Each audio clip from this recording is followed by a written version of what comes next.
Shenzhen, here we come. Ready na ba ang Shenzhen Sorting Center para sa mga parcel natin? Namiss ko mag-vlog. It's been a while. Parang matagal-tagal din ako hindi ko mausap sa camera. Huling vlog namin is Shanghai pa. Diba? So ngayon, nasa China ulit tayo guys. Diba? Ang saya.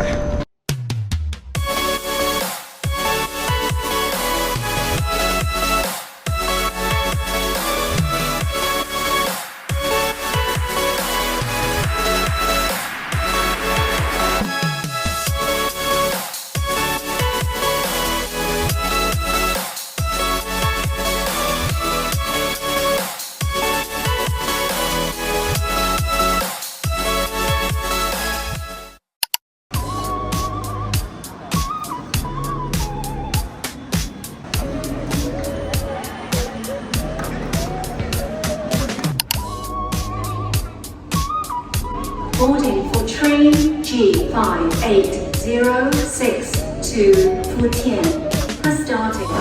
On our way to Shenzhen. 11A, 11G.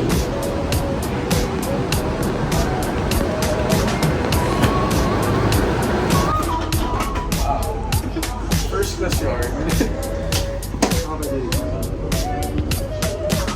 So we are on the first class coach guys. Konti lang yung chair. Pang-animan lang siya. Hello. So, dito na kami. Very intimate.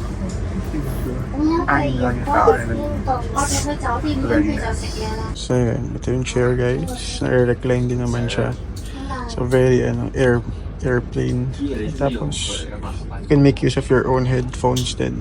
Ayan, meron din dito. So yan, my food stool. And nangyayari ng bag. Very spacious yung legroom. Tapos yun yung outlet din.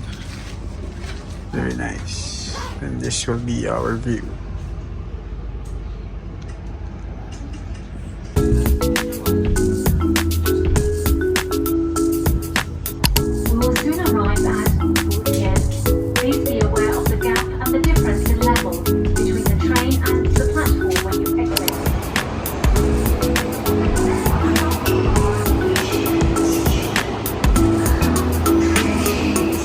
Yun na nga guys, mga mamsur. Officially, we're now here ulit sa China. Sobrang saglit lang yung ride. Parang 15 minutes lang talaga siya on time. So later, i-share ko kung ano yung naging experience namin using yung high-speed rail from Hong Kong papunta rito. Yeah! Ayan siya. From Hong Kong papunta rito sa Futian or sa Shenzhen. So, all the details will be shared later. Namiss ko mag-vlog. It's been a while. Parang matagal-tagal din ako hindi ko mausap sa camera. Huling vlog namin is Shanghai pa. Diba? So ngayon, nasa China ulit tayo guys. Diba? Ang saya. So, yun. Papunta na kami sa aming hotel. Shenzhen, here we come. Ready na ba ang Shenzhen Sorting Center para sa mga parcel namin?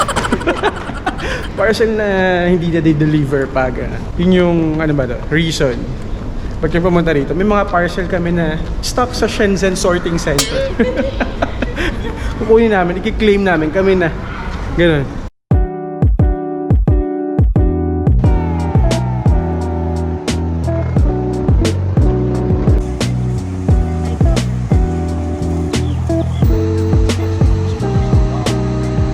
Walking distance lang siya from Futian Railway papunta din sa hotel namin, which is Crown Plaza, Shenzhen, Futian. So, yung location niya very nice kasi malapit siya dun sa Coco Mall, tsaka yun nga sa Futian Railway Station.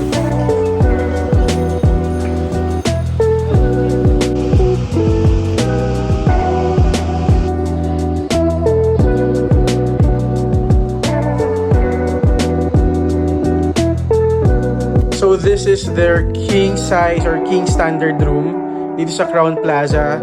So ito yung bed. Ayan. Then ito lang siya. Very nice, very simple lang. Pero spacious na rin for its price. Very good na rin siya. Ayan, may nilagyan ng luggage. Merong cute na sofa or chair. Nandito. Ayan. And then, the TV. Mayroong study table. Ayan. Nandito yung heater. Yung kettle. Yung mga water din. Nakasama na yung tea and all the essentials are here. Ayan. And then, ito yung ano nila, guys. So, may mirror dyan, pero actually, it's also a closet. You can see, ayan, yun yung laman. So, may bathroom. And ito yung safety box. Tapos, ayan. Dyan yun, no? Chinelas and other storage. So, ayan, very nice lang siya, very simple. And for its price, goods na rin to. Then, for the view, ito yung view namin from the 20th floor. So, as you can see, dito tayo sa Futian District. So, ito yung parang business city center dito sa Shenzhen. Kaya, mostly puro mga buildings na rin dyan. Ayan. So, very nice na rin, di ba? So, yun guys, pagpasok nyo ng room, so, ito na rin yung bathroom. Ayan. Ay, ko medyo mahirap pala. Ayan, very maluwag din, very spacious. So, meron ng bathtub. Nandito, ito yung shower. So, medyo, ayan, hiwalay siya. I mean, on the same room, pero at least, ayan, may door separating yung toilet plus yung shower. So, ayan. Very nice. Very simple lang. But for its value, for its price, solid na rin itong Crown Plaza Futian. And maganda naman yung reviews dun sa nabasa namin. Kaya, goods na to, guys. So, ang daming mirrors. Meron dito. Paglabas mo, meron ulit. Ayan, tapos, meron ulit dito. Diba? Sobrang cool. Hi. And then, yan. Very nice. Hi, love. Hello. May Starbucks din. Starbucks pa rin hanggang sa Shenzhen. Very nice, no? Tsaka lock-in ko. Ayan, tara na. Kain na tayo. Sobrang sponty ng trip na to. So, yun, kanina madaling araw lang na binook yung hotel. And given its price, okay na siya. Like, kano lang to? Around 1,000 Hong Kong dollars. 1,100, di ba? With 2 buffet breakfast. Hindi ko pala sure kung buffet breakfast, but may breakfast na included doon. So, yun. Sulit na siya, and for its space, for its location, value, okay na siya, goods na siya for us. And we will just stay here for a night lang naman. Talagang, ano lang to, overnight stay dito sa Shenzhen. Dahil gusto lang din namin, makita naman, na-experience yung, yung Shenzhen vibes. Wow, Shenzhen vibes, may ganun ba? Tsaka mas sulit yung natin, di ba? Yung visa natin, China visa namin, kasi 2 years yung validity niya. So, sobrang lapit lang naman, kasi hindi uminit yung puwet namin. Nasa Shenzhen na kami. Okay, so again, we are on the hunt for the Shenzhen Sorting Center. So, comment below kung meron kayong mga parcel na hindi pa na-deliver, ako na lang mag-deliver. So yan, ito yung ating naging quick room tour lang dito sa Crown Plaza, Shenzhen, Futian. Sobrang quick lang dahil gutom na kami, sobrang gutom na. So malapit lang to sa Coco Park. Ito yung isa sa pinakamalaking malls dito sa Shenzhen. Doon kami pupunta, check out kung ano yung mga pwede namin makita. Wala talaga rin kaming solid na itinerary, pero may mga balak na kaming puntahan today and tomorrow. So let's see kung ano-ano pa yung makikita natin or ma-experience natin dito sa Shenzhen, China. So yeah, let's go. So yun guys, kakain na kami. Lalabas na kami. So ito lang na may outfitan natin since dito lang naman tayo sa Shenzhen. Ayan, t-shirt lang. And then meron lang tayong tote bag.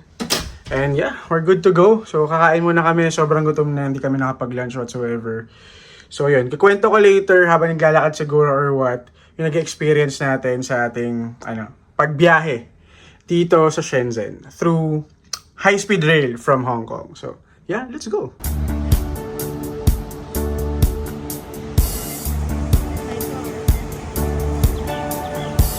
So guys, we're out and about. So dito kami ngayon, lumilibot-libot lang around the area. Actually, papunta na kami dun sa Coco Park. Pero yun, while exploring, ito pa lang paglabas pa lang ng hotel. Dami ng mga kainan, like McDonald's, may mga coffee shop nearby, mga local coffee shop dito sa China. So very nice. Alam mo yun, very Makati business district level. Noong mga earlier days sa Makati business district. Ngayon parang mas BGC. Parang ganun. Pero Parang gano'n. Parang gano'n yung level. Like, ayun, may mga buffet. May mga kainan to. Ay, hindi ba? Ano ba yan? Binili lang pala ng alcohol. Very ano lang, very quiet, very chill. Chill ba? Pero ang init guys, ramdam namin yung init ngayon. Nasa mga 30 plus degrees ngayon dito sa Shanghai. I mean sa Shenzhen. Shanghai pa rin. Kaya medyo mainit pero kaya pa naman. I mean tolerable. Hindi yung katulad ng SG init level. Dito makakapaglakad ka pa ng hindi pa pawis na pawis.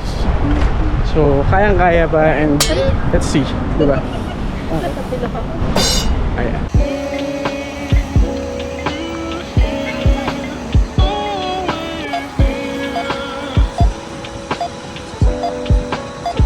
So guys, we're now here sa Coco Park. So as you can see, ayan, it's a big mall.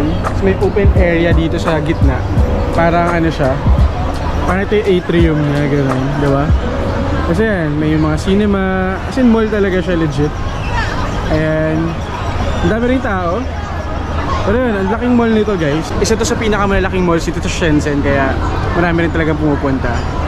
And dito kami maghahanap ngayon ng makakainan. Although may nakita na kami, pero check pa namin isa-isa. Tingnan natin kung ano yung matatambayan namin dito for food. So, ayun. Mainit lang talaga, kaya doble yung pagod. Pero kakayanin naman. Kakayanin. Dito lang naman tayo. Kaya nga eh. So yeah, let's go. Chill-chill lang talaga. So yun guys, hanggang Shenzhen, merong potato corner. Philippine represent. So bumaba kami para dito guys. Gashapon yata to, pero wala namang Pokemon. Pokemon yan nakalagay, pero walang Gashapon na Pokemon. Di ba napakagaling? Oh, nasaan yung Pokemon dyan? Di ba wala? Pokemon. So yun guys, ang unique lang, yung BMW dito. So may showroom sila. Then merong BMW Cafe. Ayan o, sobrang nice. Dito ko lang nakita yan sa Shenzhen. So this is our first order dito sa HK Soy Sauce. Tama ba? Na restaurant. Parang Jingege. Sotanghon na may hipon. See if masarap siya. So this is our main dish. Ano siya eh? Soy chicken. Tsaka ewan ko ano tong isa. Parang Hainanese ewan eh. Siguro. Tapos may salted egg. Si Love yung soy chicken. Ito masarap guys. Garlicky siya na sotanghon na may shrimp. So okay naman. So far. Ayan, so sobrang init na pa-order tayo ng Blizzard sa DQ. Eh.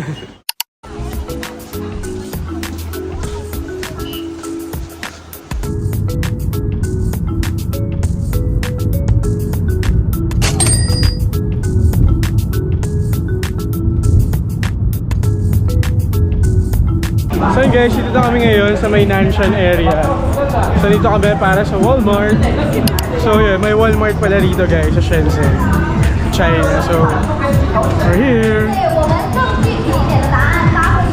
So yun guys, ayon sa research namin, ito yung isa sa pinakamalaking Walmart dito sa Shenzhen. Kaya dito kami pumunta sa may Nanshan area. Daming tao ngayon dahil Sunday din siguro. Actually nasa SNR lang kami. SNR lang to eh. SNR or Landers, PH, gano'n. Ay, ito kami sa second floor ng Walmart na to.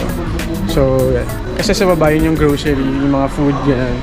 Dito iba naman, ibang area naman to. Para more on sa mga skincare, beauty products, tapos mga damit, gano'n. So, libutin lang namin.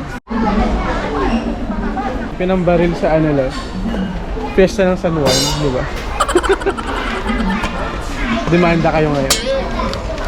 So yun, first time namin mag-Walmart. Hindi na namin kailangan pumunta ng US. Nasa US. So, Walmart, yun. Costco. Actually bukas yun yung plan naman namin puntahan yung Costco dito sa Shenzhen. Pero yun, ang mumura ng mga damit, guys. Siguro pambahay, pamigay, gano'n. Sa halagang magkano lang yan? 19 yuan, di ba? 49? Hindi po. Ayan, medyo mahal kasi may character na siguro. Ay, 29 nga. 29 lang. Diba?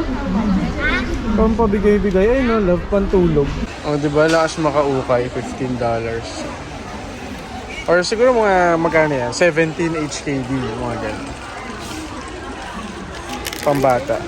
Ayan na. So yan, may mga branded din dito like Reebok, Spider, ayan, Dickies. Yan yung mga price range. Pwede na rin, di ba? Puma, ayan, $149 or 149 yuan pala to. Ito, Reebok na ano, polo shirt, 149. Ayan guys, so mura dito. Itong hand carry luggage na American Tourister na to. $398 or yuan pala. Tapos yung isa na pang check-in, $498 din, di ba? Ayan, American Tourister. Pwede na, di ba? Magaan ba siya? Tingin ko nga.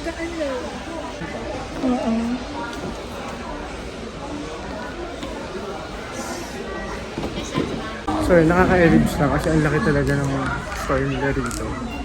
Sa Hong Kong, wala ka makita na ganito kalaki na itong klase. Maliban sa mga IKEA, gano'n. Pero kahit IKEA, medyo, di ba lang, cramped pa rin, di ba? Yung mga stores.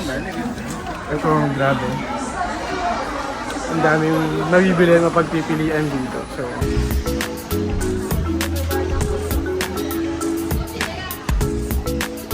kaya habang pababa ka, pwede kang dumampot ron.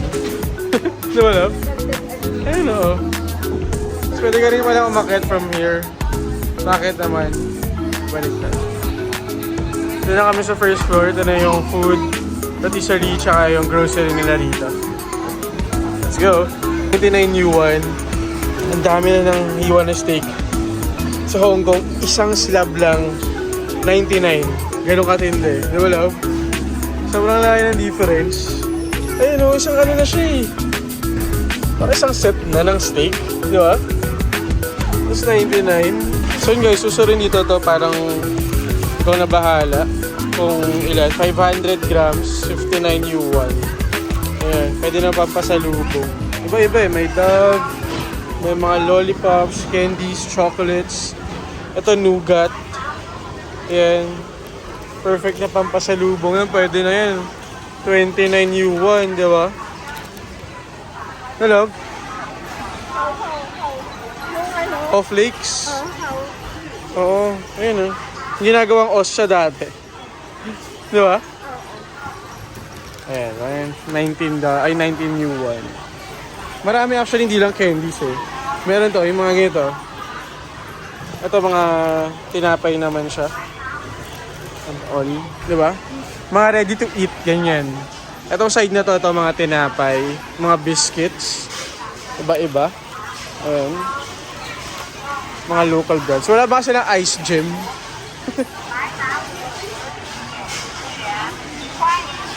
Ayan, iba-iba eh. Ito, parang pineapple cake. Ito, 39. Kakaiba. Ano nakita nito? Parang, ano siya? Ano tawag dito? Wala mo eh. Wala mo ka meat? Oo. Sauce ba yan? Di ba meat? Ito ano to? O egg? Ayun, egg pala. Eh, parang pugo. Oo, pugo. Pugo siya na binabad sa Kasi ito, ano to mga to? Kakaiba eh. Ang dami. Kakaiba siya. Only here, in Walmart. Ito, Godiva na raspberry yata to. $19. Or 19 yuan. Dollars ako ng dollars. Try ko nga ito. So yun guys, yun sa food, line ng difference from Hong Kong. Like makakabili ka rito ng meat ng mga 22 yuan, diba? 30 yuan. Sa Hong Kong, parang ilang pounds lang yun. Nasa 60, 70, 100 plus. Kaya yung iba talaga from Hong Kong, pupunta pa sila muna dito sa Shenzhen para lang mag-grocery. As in, ganun kalayo yung difference guys. And hindi mo rin sila masisisi. Lalo na kung family kayo, diba? Maramihan. So, ang layo ng difference. So yun guys, conveniran muna tayo for our late dinner na. So yun, tumitingin lang ako na pwede mabili dito sa 7-Eleven. This one. Ayun, mouthful rice roll. Tsaka ayun kung ano to eh. Pero 7.5 yuan lang siya. Siguro ito na yung bilhin ko kasi hindi naman ako ganun kagutom. Pero yun, meron din sila mga buns, mga sandwiches dito. Pwede na rin, di ba? Pero for me, siguro goods na ako dito. Meron din silang mga burger. Ayan. Ito 13.9 yuan. Sarado na kasi yung McDonald's eh. Hindi malapit kaya ano lang ako. Tignan natin. Ano ba to? Parang hindi ko trip. Siguro stick na lang ako dito sa nakuha ko kanina. Ayan, may mga sandwiches din sila. 12.9 yuan. Tapos mag-a-add ka na lang ng $2 or 2 yuan pala para sa drinks. Pwede na rin. Diba? Ang club sandwich. Kaso parang hindi ko trip. Ayan, may mga chicken din. Ito parang Wagyu. 13 grams. Ayan. 15.90 yuan. Pero parang hindi masarap ng walang rice. Ayan, may mga sausage din sila. 6.90. Ayan. Mga snacks. Dami rin mga tinapay. Ito ano to? Ano yung palaman niya sa gitna? Parang hambay. Parang egg waffle. Mga 5 yuan, 4 yuan. Siguro banana bread. Diba? 5 yuan. 6 yuan naman to. Ang funny nito guys. Best in packaging to. Diba? Ang kulit. Ano to? 6.5 yuan. Oh, diba? Hindi mo lang makikita yan. Pink drink. Starbucks. Wala to sa Hong Kong. Ngayon ko lang din ito nakita.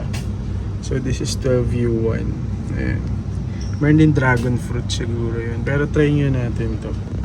Itong Starbucks refreshers na pink drink. Kapag masarap to, bili pa ako bago umalis or bago umuwi. Then, meron din silang cheese latte. Ito bago to. Ngayon ko lang nakita tong cheese latte na to. Ewan ko meron sa Hong Kong nito. 11.90 yuan. Try ko nga rin to. Ito mahilig sila sa ganito. Yung mga, ano, ang hotdog na hindi luto. Mga cheese sausage or sausages na ganyan. Sa mga K-drama rin, parang Kim Bok-jo ba yun? Yung mahilig sa ganito. Oh, K-drama fan yan. Nahulog yung mga ano. Ayan, kaka-vlog ko yan. But anyway, ayan. 2.80 yuan. Hindi ko pa natatry yung mga ganyan, pero parang hindi ko sila trip. Parang hindi kasi luto. Diba? Kiss-kiss. Kiss-kiss mo sa pader. Diba? Kiss-kiss tapos yung katabi niya mga kondo. Ito masarap to. Kaya ulit ako nitong Fisherman's Friend. Sarap to eh. Ito yung candy ni Lenny Robredo. Kala mga freebie lang yung mga ganito. Ayun, diba? Pero ito, Black Label. Kala mo naman manginginom talaga, no? Pero ang cool. So yun guys, we're now back here sa Crown Plaza. Nabanggit ko kanina, no? Share ko nga kung ano yung naging experience namin or yung trip namin from Hong Kong papunta ng Shenzhen. So, hindi naman siya ganun ka-komplikado. Hindi siya ganun kahirap. Lalo na kung na-experience yun na mag-travel before, especially papunta ng mainland or ng China. Yung way namin to go dito sa Shenzhen is through the high-speed rail from Hong Kong West Kowloon Station papunta ng Futian. Sobrang bilis lang ng ride, like 15 minutes lang, nandito na kami sa mainland. And yung nag-experience namin, firstly, of course, for Philippine passport holders, kailangan nyo ng visa para makapunta kayo dito sa China. So, unlike sa Macau, na hindi required yun, dito sa mainland, particularly dito sa Shenzhen or sa Shanghai, Beijing, etc. So, kailangan nyo ng visa. So, for us, since meron na kaming visa, which is valid for 2 years, yun, sinusulit nga namin siya. And nakwento ko na before dun sa Shanghai vlog ko, hindi ko na masyadong uulitin yung requirements and all. Panoorin nyo na lang yung naging Shanghai vlog ko. Nandito sa link, or nandito sa video na to yung link na yun. Check that out. Nandun yung lahat ng tips, paano kami nag-apply for China visa. Ano yung naging proseso, requirements, everything. Check nyo yun, guys. And yun, maraming ang ways para makapunta kayo from Hong Kong to Shenzhen. So, yung ginawa namin through high-speed rail, ayun yung pinakamabilis or siya yung pinaka-expensive among dun sa options. So, pwede rin kayo mag-bus actually from Hong Kong papunta ng Shenzhen, ng Guangdong. Pwede rin yung MTR from Hong Kong and then magta-transfer lang kayo doon sa Lohu. So, marami kasing maraming entry points din papunta ng Guangdong or dito sa Shenzhen. So, through Lohu, through, yung Futian, tapos, Meron pa yung sa Baoan yata yun, Baoan Port. Ayun, through MTR or bus, pwede nyong ma-reach yung mga entry points na yun. And then for high-speed rail nga, so sa Futian. Kaya itong hotel namin or yung binook namin na hotel, sa Futian area siya. Kasi ito yung pinakamalapit. And since yun nga, yun yung naging way namin going here sa Shenzhen. So, yun. Dito kami nagstay. Okay? Pero marami pang, sobrang laki pa nito guys. Sobrang dami pang pwedeng mapuntahan. But since 2 days lang kami rito, actually half day nga lang kami ngayon. Nakarating kami rito ng around 4 p.m. Tapos, ayun, nakabalik kami ng mga, ayan, 10 p.m. na. Nakakapagod din. Siguro dahil mainit. Pero yun lang naman talaga yung trip namin. Very very chill lang. Wala talaga kaming like solid itinerary na kailangan naming, alam mo yun, sundan. So very spontaneous lang tong trip na to. Tapos yun, nabanggit ko na rin guys, dun sa una kong vlog about China, lahat ng apps, ano nga ba yung mga do's and don'ts or yung mga must download apps. Ayan, so take note nyo na lang din. But I cannot emphasize more kung gaano kahalaga yung maps. Ito yung ano lang kasi yung Google Maps medyo hindi siya okay gamitin. Mas okay gamitin dito yung iPhone app na Maps dun sa iPhone, sa mga naka-iPhone. Ayan. And then yung Translate app, sobrang helpful din. Siguro unlike sa Hong Kong na may mga English translation yung mga bagay-bagay like yung menu, kahit pa paano nakaka-speak sila ng English. Dito, sobrang hirap. Especially ngayon, yung sa naging experience namin. At least sa Shanghai, kahit pa paano may mga nakausap kami or nakakaintindi sila ng English. Meron kayong mga applications or mga translate app na pwede nyo magamit. Nakakatulong talaga siya. Ayun, yung Didi talaga. Yun yung Uber. Yun yung parang version nila ng Uber or Grab dito. And sobrang layo din ng difference when it comes to fares. Like for example, yung pinuntahan namin na Walmart kanina na medyo malayo, nasa Nanshan area siya. So, we're staying here sa Futian. So, around mga 14-15 kilometers away siya. Pero sobrang mura lang. Unlike sa Hong Kong na ang mahal mag-book ng Uber, ng taxi. Dito guys, yung Didi, very efficient. And at least using Didi, pwede nyong gamitin yung English or yung i-key in yung English name nung lugar kung saan nyo gustong pumunta. So, very convenient. Yun lang. Gusto kong i-underline or gusto kong i-emphasize yun, guys. Kasi, mas nakakatipid talaga kami ng oras when traveling or roaming around dito sa Shenzhen or nung sa Shanghai before, sobrang efficient din niya. Kaya, I would recommend, especially if you are traveling as a couple or as a family or as a group, mas tipid and mas time-saving. And then yun, since we went here through high-speed rail, yung naging proseso is nag-go through kami ng immigration before sumakay or after buying yung tickets, yung rail tickets. So, nag-pass through kami sa customs and immigration ng Hong Kong. And then, bago kami sumakay or makapunta dun sa gate para makasakay dun sa train, actually meron ng cross-border immigration din for mainland naman or for China. So, yung immigration, yung customs, doon na rin yun. As in, pag sakay nyo ng train, pagbaba nyo ng Futian, tuloy-tuloy na lang. Wala ng immigration, wala ng ano. Kasi parang nangyari na siya before kayo sumakay nung train papunta rito. Very fast, very efficient. For first-timer though, kailangan yung magkaroon ng parang fingerprint collection. Kasi kami, since meron na kaming travel history sa Shanghai before, so hindi na kami nagkaroon ng fingerprint collection. Parang nagtuloy-tuloy na lang kami. Nag-fill out na lang kami ng arrival form doon sa IMIG. I mean, before we line up or queue up for immigration. So, yun, very fast, very efficient. As long as meron ka naman China visa na valid, wala naman sila masyadong maraming tanong. Although tinanong pala ako kanina kung kailan yung balik ko. Sabi ko, tomorrow din ako babalik. Pero, wala pa kasi kaming return ticket. Hindi pa kami nagbubook. Balak namin ni Love.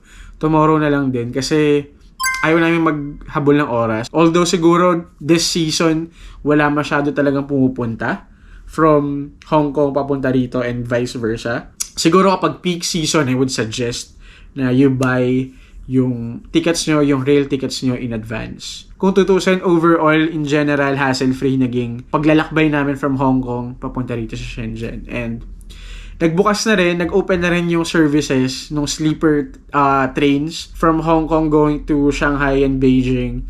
Ang bilis na sold out. And napag-iisipan din namin ni Love na No, posible eh, diba? Pwede naman, sleeper train going doon para lang matry, let's see. Pero hanggang plano pa lang naman ngayon. But at least marami ng options, diba? So, yan. Yun natin naging experience, yun yung nating naging first day. May nakita kami ni Love na store, Pure Cotton or Purcot. Ewan ko kung pure or pure cotton. Pero yun, wala kasi to sa walang ganitong brand or walang ganitong store sa Hong Kong. Kaya na-curious kami. Parang Uniqlo siya, yung mga stuff na binibenta. Yun, namili lang ako ng sando. Parang lakas syempre summer, gano'n. So parang maganda yung quality ng sando, kaya bumili ako ng isa. And bumili ako ng boxer brief. Ito na naman tayo sa boxer brief. Pero yun, bumili nga ako ng isa.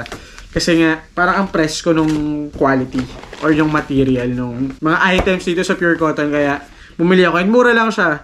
Para nasa 88 lang yata to. 88 yuan lang. Or around mga 95, 100. Less than 100 Hong Kong dollars. So, pwede na. And then sa Walmart, tada! Sa Walmart, ang nabili lang namin, puro food eh. Mostly food, like mga chocolates, ganyan. Si Love bumili siya daw ng pangtulog. Tsaka parang regalo niya yata sa inaanak or pamangkin niya. Ayan. Yung mga damit na sobrang mura lang. Ayan, mga chocolates. Like this one. Sobrang, ang layo ng difference, lalo na sa mga grocery items doon. Hong Kong versus dito sa Shenzhen. Sobrang layo ng difference. Ito gusto ko i-try yung M&M's na to. Na-curious lang ako. And ito, parang sobrang cool lang.